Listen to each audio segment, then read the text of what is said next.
Question number 53, સરખી રીતે ચીપેલા 52 પત્તાની થોકડીમાંથી એક પત્તું કાઢવામાં આવે એવું પૂછ્યું. તો પહેલા તો આપણી સામે 52 પત્તા અહીંયા છે. પહેલા બેઝિક માહિતી 52 પત્તાની આપણે લઈ લઈએ. તો કે એમાં 4 પ્રકારના પત્તા હોય.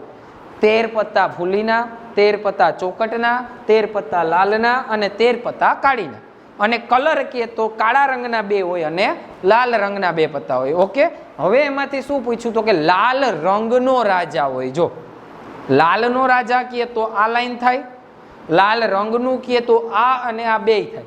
તો ટોટલ રાજા કેટલા? તો કે આમ ટોટલ 4 હોય. એમાંથી લાલ રંગના કેટલા? તો કે 2. તો આપણો ક્વેશ્ચન શું આપ્યો? તો કે લાલ રંગનો રાજા. હવે હું સૂત્ર નથી મૂકતો કે કાંઈ નહીં, સીધો તમને જવાબ આપીશ કે પહેલાની અંદર લાલ રંગનો રાજા પૂછ્યો. લાલ રંગના રાજા કેટલા હોય? 2. તો અહીંયા લખવાનું 2. નીચે લખવાનું કુલ પરિણામ. તો કે કુલ કેટલા પરિણામ છો? તો કે 52. છેદ ઉડાડી દો, 1/26 પહેલાનો જવાબ. બીજું મુખ મુદ્રા વાળું. મુખ મુદ્રા એટલે ચિત્ર. તો ચિત્રવાળા કેટલા? તો કે 3, 3, 6, 3, 9 અને 3, 12.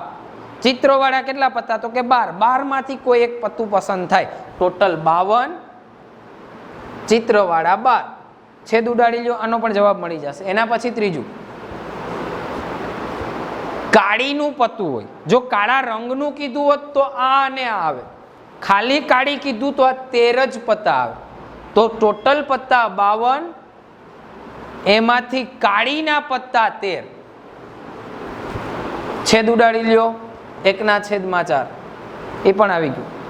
એના પછી ચોથો અહીંયા પણ તમે ઉડાડી શકો. 13, 4, 52, 4, 3, 12, 4, 4 કેન્સલ, 3/13.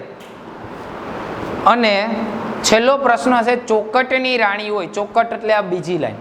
તો રાણી ચોકટની એક જ હોય. ટોટલ કેટલી? તો કે 1, 2, 3 અને 4.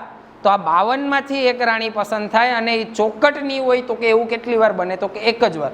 તો એનો આન્સર આવશે 1/52. ઓકે.